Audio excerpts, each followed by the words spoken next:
안녕하세요. 캔들피그의 이런저런 시간입니다. 요즘 환율이 빠르게 오르다 보니까 댓글에 이런 질문 다는 분이 많이 계십니다. 환율이 갈수록 심하게 오를 것 같은데 지금이라도 달러를 사야 되냐? 근데 이미 많이 올라서 달러를 사는 게 맞는지 아닌지 고민이 된다. 이런 이야기를 많이 하시는데요. 그럼 제가 만약에 이렇게 이야기를 하면 어땠을 것 같습니까?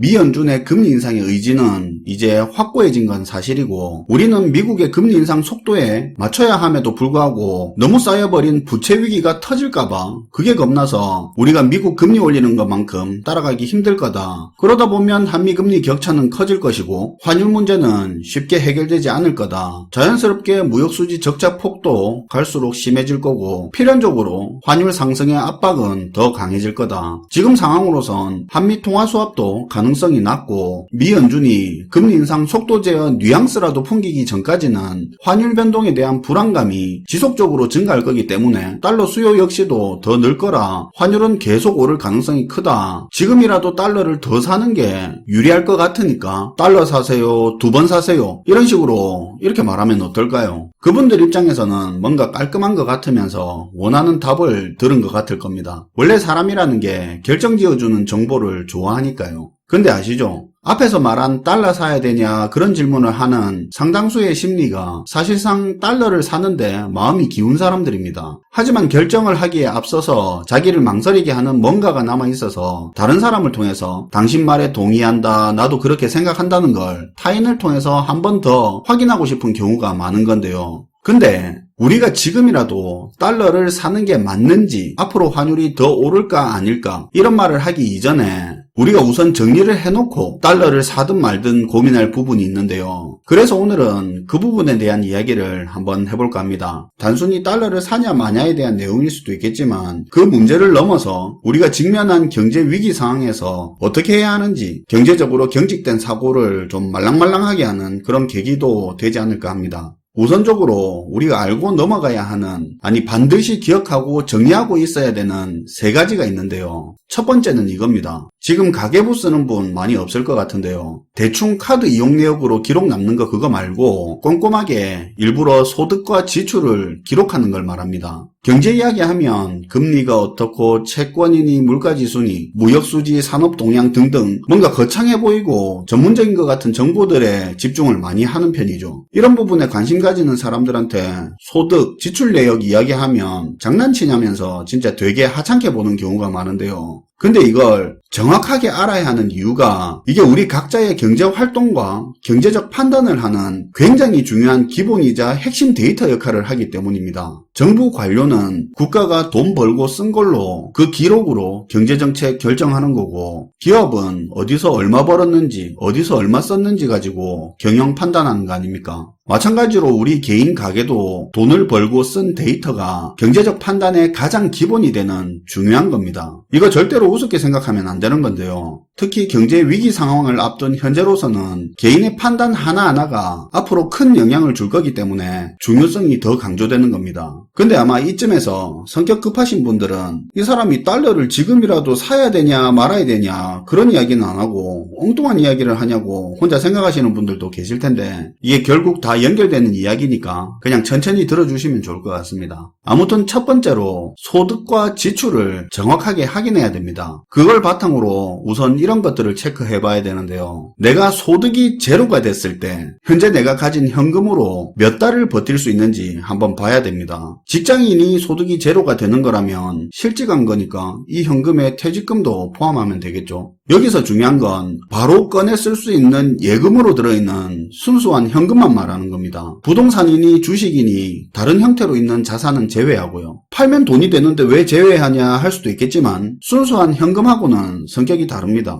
뒤에서 이야기할 테니까 그냥 퇴직금 포함해서 당장 내 소득이 제로가 됐을 때 내가 가진 순수한 현금 기준으로 당장 몇 달을 버틸 수 있는가를 보자는 거죠. 재력이 있는 분들 빼고 국민 80%가량 되는 중산층 이하 대부분의 우리 일반인들은 생각보다 몇 개월 못 버틴다는 걸 금방 알게 됩니다. 체크해보면 6개월도 못 버티는 분도 상당할 텐데요. 그러면 바로 해보는 행동이 지출을 최대한 줄였을 때 몇 개월을 더 버틸 수 있는지 한 번 더 시뮬레이션을 해보고, 여기 더해서 예전처럼은 못 벌더라도 파트타임 알바라도 했을 때 소득이 조금이라도 있으면 몇 개월을 더 버틸 수 있는지 또 체크해보게 될 겁니다. 이렇게 저렇게 시뮬레이션을 해보는 과정에서 좀 더 자신의 소득과 지출에 대해서 더 객관적인 생각을 가지게 되고 자신의 경제적 취약점을 금방 알게 될 겁니다. 또한 현금이 끊겼을 때 아파트든 주식이든 연금이 됐든 자동차가 됐든 무엇을 우선적으로 처분해서 현금을 마련할지 한번 생각을 해보게 될 겁니다.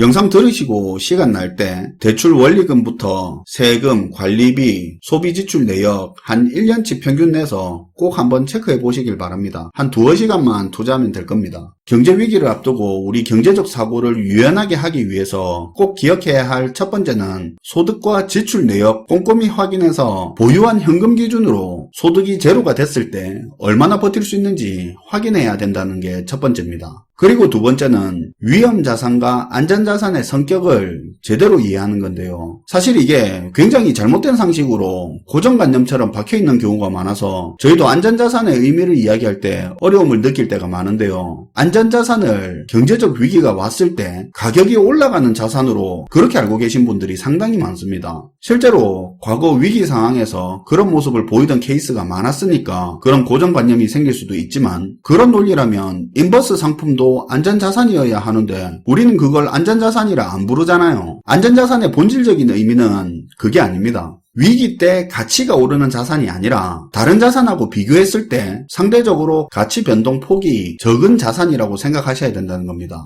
위기 상황일 때 안전자산도 떨어질 수 있습니다. 다만 올라갈 때 덜 오르지만 떨어질 때는 다른 자산들보다 하락폭이 적으니까 상대적으로 안전한 거죠. 우리 사고를 말랑말랑하게 하는 차원에서 연습을 한번 해볼게요. 자동차는 특별한 소장 가치가 있는 거 말고는 구입하는 순간부터 가치가 떨어지죠. 그렇다 해도 자동차는 자산은 맞죠. 하지만 자산 가치를 유지하는 차원에서는 매력 있는 자산은 아니죠. 예를 들어 수입차하고 국산차가 있습니다. 수입차의 감가율 큰 건 다 알고 계시죠? 수입차하고 국산차 둘 중에서 상대적으로 가치의 하락폭이 적은 안전자산은 뭡니까? 국산차죠. 그럼 수입차, 국산차 중에 상대적으로 안전한 자산은 국산차입니다. 이 상대적이라는 말을 잘 기억하셔야 됩니다. 그럼 똑같은 국산차 중에 인기차종, 비인기차종 두 가지가 있다면 둘 중에 뭐가 더 안전자산입니까? 둘 다 계속 가치가 떨어지는 건 마찬가지지만 그래도 인기 차종이 가치의 하락폭이 적으니까 더 안전한 자산이라고 할 수 있죠. 그러니까 정리하자면 안전자산은 안전자산의 기준이 따로 정해져 있는 게 아니라 어떤 자산하고 상대적으로 둘이 비교를 했을 때 가치 변동폭이 적은 자산이 안전자산인 겁니다. 우리가 흔히 주식을 위험자산이라고 하고 금, 채권 등은 안전자산이라고 하는데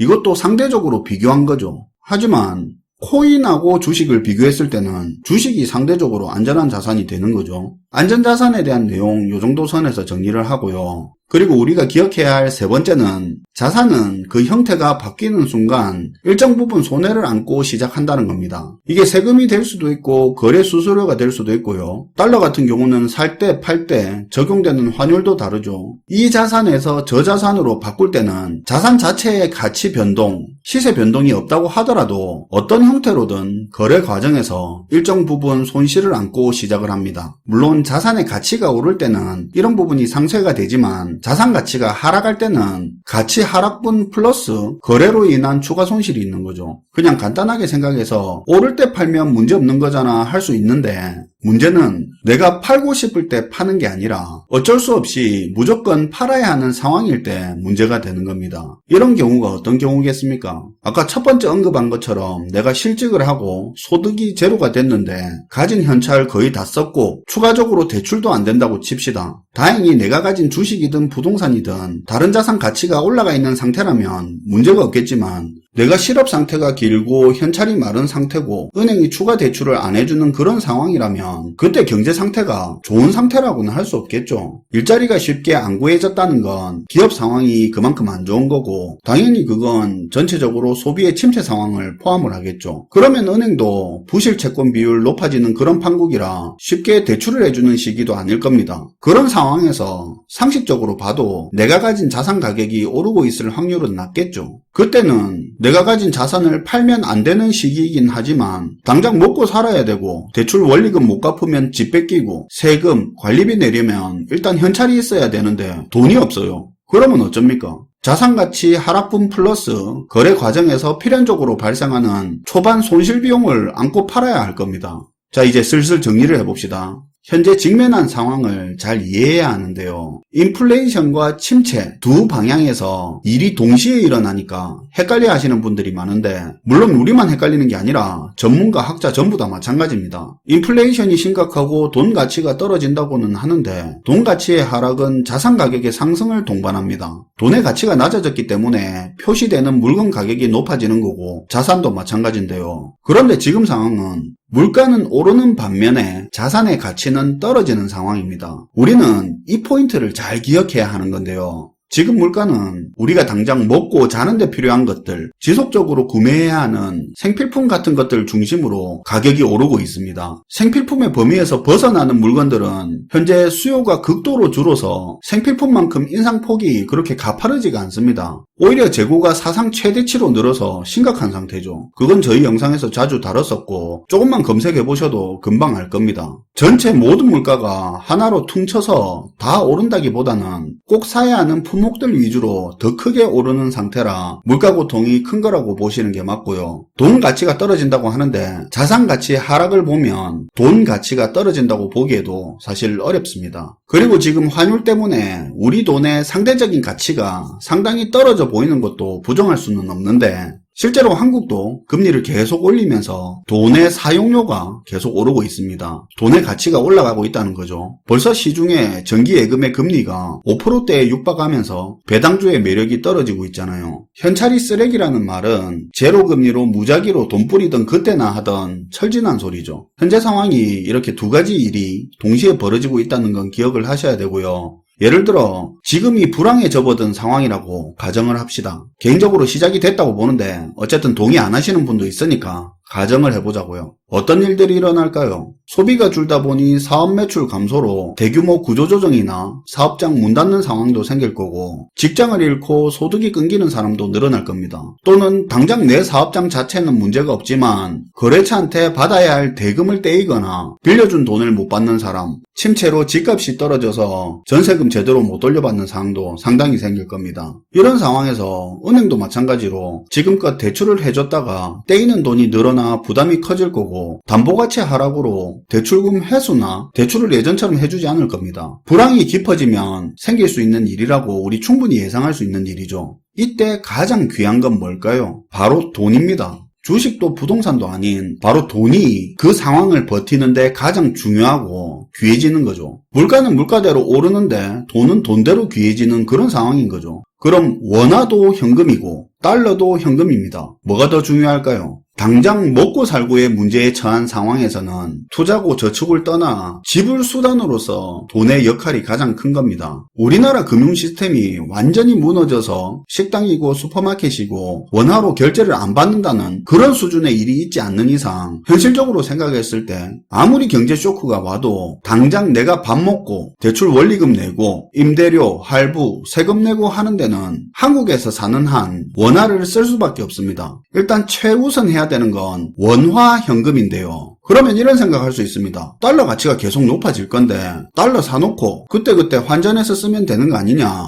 이거 물론 그거 틀린 말 아닙니다. 그것도 전략이 될 수 있겠죠. 누구에게나 맞는 명확한 답이 있는 것도 아니고 제가 말하는 게 무조건 옳다는 건 아닙니다. 그런데 우리 이런 상황 한번 생각해 보자고요. 저도 개인적으로 환율 방어가 제대로 안 될 거라고 보는 입장입니다. 갈수록 환율 문제가 깊어질 거라고 보는데요. 근데 그 환율이 최근 한두 달처럼 일직선으로 계속해서 쭉 오르는 게 아니잖아요. 그 기준이라면 달러를 무조건 사야죠. 환율을 방어하는 동안 있는 카드 없는 카드 다 던지면서 오르락 내리락 하다가 결과적으로 올라있는 모양이 나오기야 하겠지만 어쨌든 환율 문제가 더 심각해지는 만큼 지금보다 강도가 훨씬 센 대응 카드를 꺼낼 건데요. 그런데 지금은 그런 카드를 너무 일찍 꺼내면 사실상 이제 남은 대응책이 없다는 걸 알리는 거나 다름이 없기 때문에 금융시장에 위기감을 조성하는 부분도 있어서 쓰고 싶어도 지금은 못 쓰는 겁니다. 그리고 이런 거 말고도 한국은행이 엿됐다 싶어서 금리를 시장이 예상하는 것보다 크게 올리거나 언발의 오줌 누기라도 임시로 제도적 차원에서 할 수 있는 건 다 할 겁니다. 그러다 보면 최종적으로는 올랐다 하더라도 푹 올랐다 푹 내렸다 변동폭이 굉장히 커질 텐데요. 실제로 IMF 외환위기나 2008년 금융위기 때 보면 우리가 환율이 최대치로 오른 거 그거 하나만 기억하고 있지 그렇게 오르는 과정에서 오르락 내리락 얼마나 변동폭이 컸는지는 잘 모르는데요. 여기서 문제가 생기는 겁니다.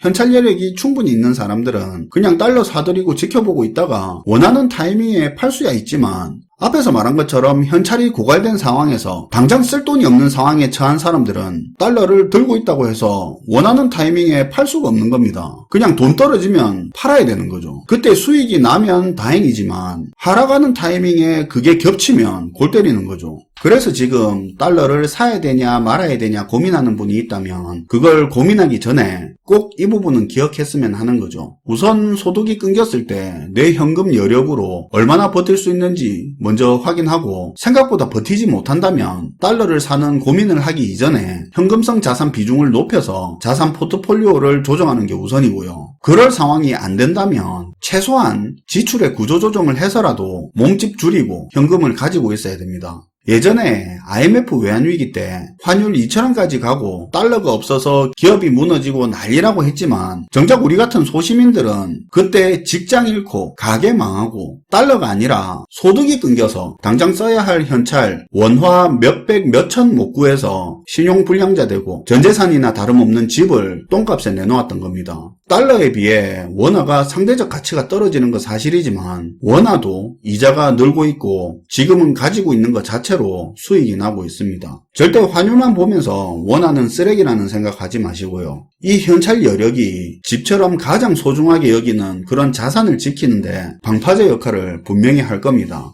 몇 개월 만에 곧 써야 할 돈이 아니라 쫓기지 않는 자금을 가지고 계신 분들은 충분히 달러 구입을 생각해 볼 수도 있습니다. 근데 당장 현찰 여력이 부족하다면 진지하게 생각해 볼 필요가 있고요. 그리고 달러를 산다고 해도 수익을 낸다는 개념으로 접근하기보다는 내 자산의 변동폭을 줄인다는 그런 안전자산의 개념으로 기존에 가지고 있던 위험자산을 안전자산으로 갈아탄다는 개념으로 접근해야지 수익 관점에서 너무 집중해서 달러를 사들이는 건 개인적으로는 글쎄인 것 같습니다. 실제로 환율이 급등한다고 해도 지금 주식 같은 자산에 비하면 변동폭이 큰 건 아니죠. 엄청 부자나 특정 기관이 아니고서야 일반 개인들 각자가 달러 사봐야 사들일 수 있는 금액 뻔하고 그 금액으로 수익 나봐야 엄청난 수익도 아니죠. 불확실성이 그 어느 때보다 심한 지금은 가장 유연하게 움직일 수 있는 현금성 자산이 뭐니뭐니 해도 최고입니다. 제 의견에 동의 안 하시는 분들도 많겠지만 저희 채널 꾸준히 봐주셨던 분들은 왜 이런 이야기를 지금 하는지 공감하실 것 같습니다. 시청해주셔서 감사하고요. 지금까지 캔들피그의 이런저런 시간이었습니다.